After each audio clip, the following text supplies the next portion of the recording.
You think they don't care. You think they're cold.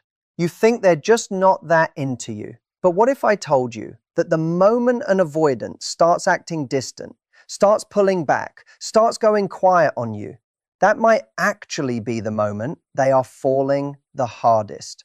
Stick with me, because what I'm about to share is going to completely change the way you see avoidant behavior forever. Here's the thing nobody talks about.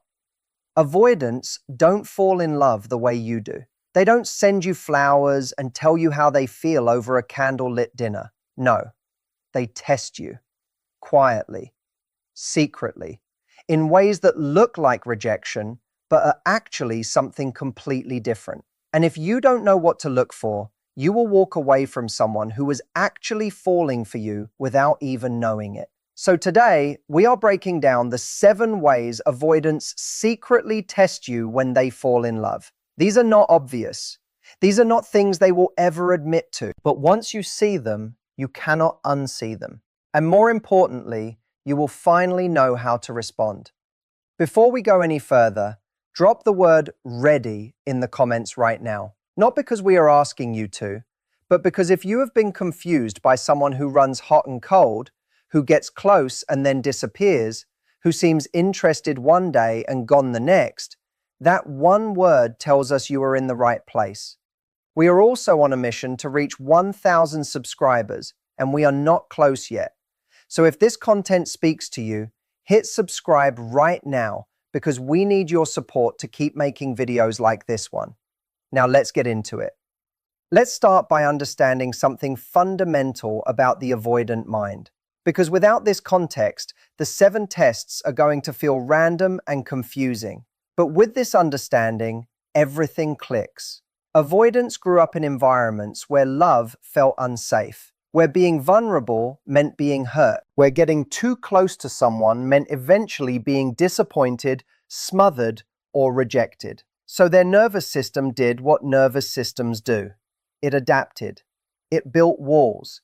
It created distance as a survival strategy. And here's the cruel irony of it all. The more someone means to them, the more their nervous system panics. The more they feel themselves falling, the louder the alarm bells ring. Because love, for an avoidant, has historically been the place where pain lives. So when they start to feel something real for you, they do not lean in the way you might expect. They do not get more open. They do not get more expressive. Instead, they start running tests. Unconsciously most of the time, sometimes consciously, but always with the same underlying question hiding beneath the surface. Can I trust you with my heart? Are you safe? Will you leave when things get hard? Will you control me? Will you change me? Will you suffocate me? Every single test comes back to one core fear. The fear that love will cost them their freedom or their sense of self. And understanding that will make everything that follows make so much more sense. So let's talk about test number 1, the disappearing act. You're having great conversations. Things feel genuinely good. There is a real connection building. And then suddenly, nothing. They go quiet. They pull back. The messages slow down or stop entirely. Plans get cancelled. And you are sitting there wondering what you did wrong, replaying every single conversation, trying to find the moment it went sideways. Here is what's actually happening. They felt things getting real. They felt themselves getting attached. And that feeling, that warm, terrifying feeling of genuinely liking someone, triggered their avoidant nervous system into full retreat mode. The disappearing act is not them losing interest. It is them testing whether you will panic, whether you will flood them with messages, whether you will become anxious and needy and confirm their deepest suspicion that getting close to someone always leads to pressure and loss of space. What they are looking for in this moment is someone who has their own life, someone who gives them space without making them feel guilty for needing it, someone who does not chase them into the corner and demand an explanation. Because in their mind, if you can give them room to breathe without falling apart, that is evidence that you are safe. That is evidence that being close to you will not mean losing themselves. The worst thing you can do when an avoidant disappears is to chase. And I know that feels counterintuitive. I know every instinct you have is screaming at you to reach out, to check in, to make sure everything is okay. But that chasing behavior, even when it comes from a completely understandable and loving place, confirms their fear. It tells them that closeness comes with strings, that connection comes with demands. The right move is to stay grounded. Live your life. Send one low-pressure message if you need to, and then let it land. Do not spiral. Do not text 5 times. Do not show up acting like their silence has destroyed your world. Be the person who is secure enough to give space without making them pay for needing it. Now, test number 2 is one that catches almost everyone off guard. This is the independence test. An avoidant who is falling for you will suddenly start putting a very deliberate spotlight on how independent they are. They will make a point of telling you about plans they made without you. They will casually mention that they prefer doing certain things alone. They will talk about their need for space, their need for freedom, their need to not have their whole life tied up in another person. And it can feel like they are telling you that there is no room for you. But that is not what is happening. What is happening is they are watching your reaction. They are testing you to see whether you are the kind of person who needs to be everything to them, or whether you are the kind of person who actually has a full life of their own and will not try to consume theirs. Avoidants are terrified of the relationship that becomes their whole identity. They have usually had experiences or watched people around them have experiences where 2 people merge completely and one of them, usually the one they identify with, loses themselves entirely in the process. And they swore they would never let that happen to them. So when they are falling for you and they show you their independence, they are not pushing you away. They are quietly asking you, can you love me without needing to own me? Can you be close to me without making me feel trapped? The way you pass this test is honestly kind of liberating if you think about it. You celebrate their independence. You do not sulk when they have plans that do not include you. You do not make them feel guilty for wanting time alone. You have your own friends, your own interests, your own sense of self that does not depend on them being present at every moment. You show them that 2 whole people can exist in a relationship without one consuming the other. And here is the beautiful side effect of that. The more secure they feel that you will not try to take over their life, the more they will actually want to let you into it. Test number 3 is the vulnerability trap. And this one is subtle. Really subtle. At some point in your connection, an avoidant who is falling for you will share something personal. It might be small. It might not even feel significant in the moment.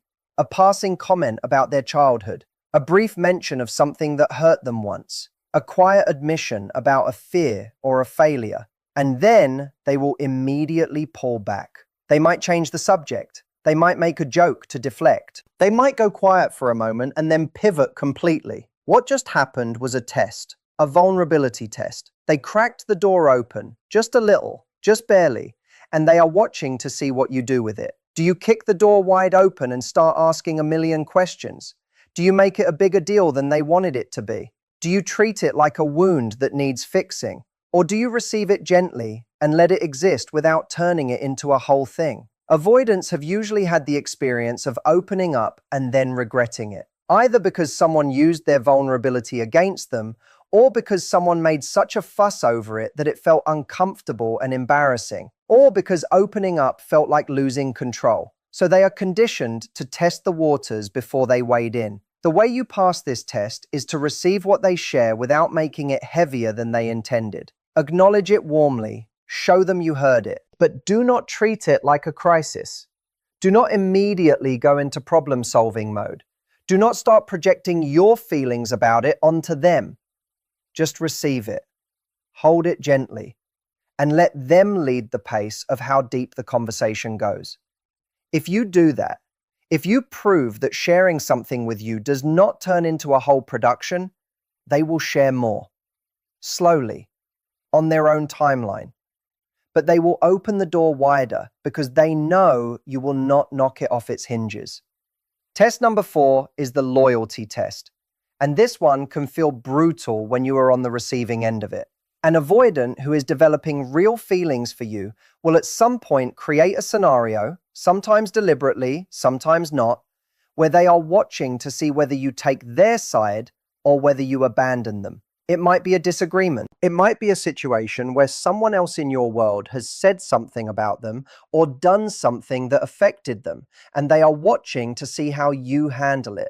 Or it might simply be a moment where they are going through something hard, and they are watching to see whether you actually show up or whether you disappear when things get complicated. This test is rooted in one of the deepest avoidant fears, the fear of being abandoned when they are at their most vulnerable. Remember, avoidants learned early that the people who were supposed to be there for them were not always reliable.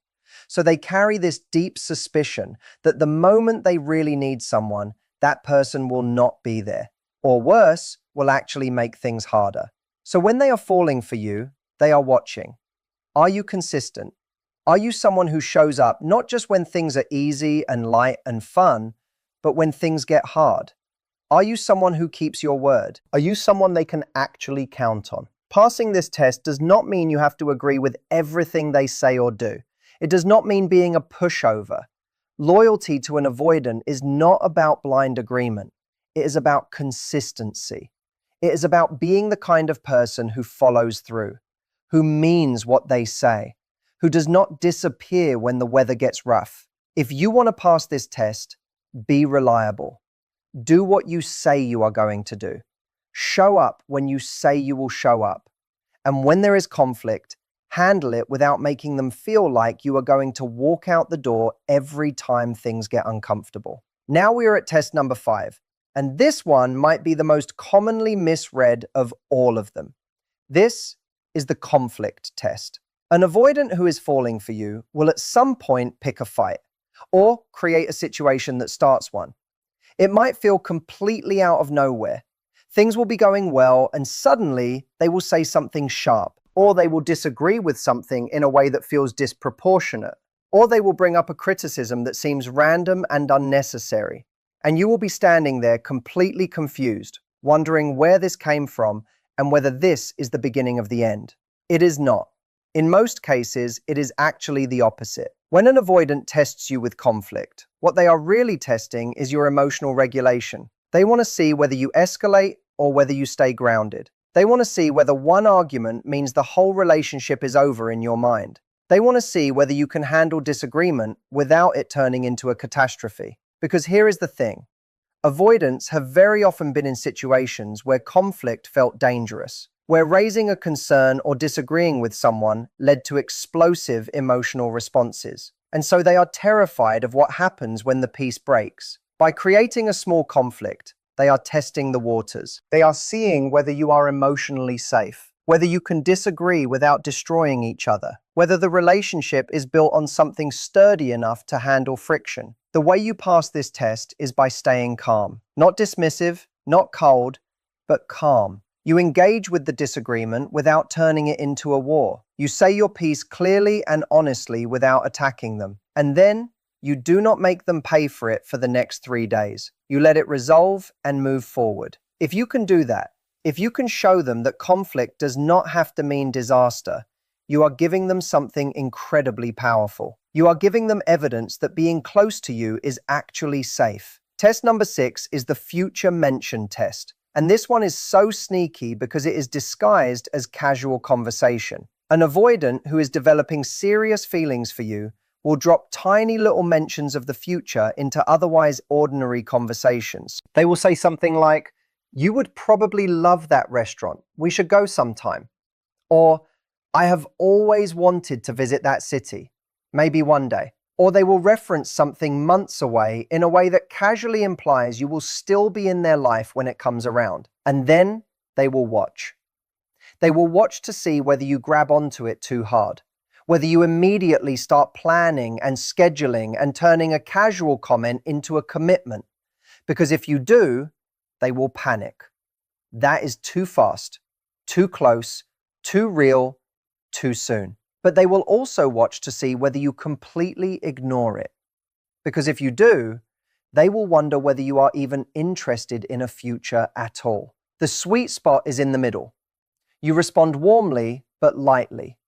You match their energy. If they mention going somewhere together someday, you smile and say, "That sounds great," without immediately pulling out your calendar. You let the future exist as something nice on the horizon, without making it feel like a contract they have to sign right now.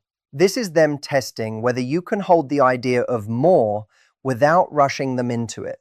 And if you can do that, if you can be excited about the possibility without making them feel cornered, they will start mentioning the future more often. And those mentions will start to feel less like casual comments and more like real plans. Now we are at test number 7. And this is the deepest one. The one that sits at the core of every other test they have ever run on you. This is the acceptance test. An avoidant who is falling in love with you will at some point show you a part of themselves that they expect you to reject. It might be a flaw they are ashamed of. It might be a habit you have probably noticed and wondered about. It might be a way they have handled something in the past that they are not proud of. It might be a side of their personality that they think is too much or not enough, and they will show it to you or let you see it, not because they plan to necessarily, but because when someone is falling for you, the real self starts to surface, whether you want it to or not. And the parts they are most insecure about are the parts they are most terrified you will see. This is the test that matters more than any of the others, because every other test was really just building toward this one.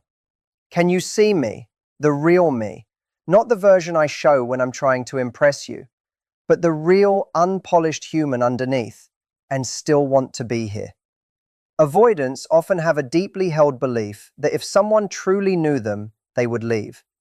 It is a belief that usually formed in early experiences where they were made to feel like their true self was not acceptable or lovable, and it drives so much of the distance they create.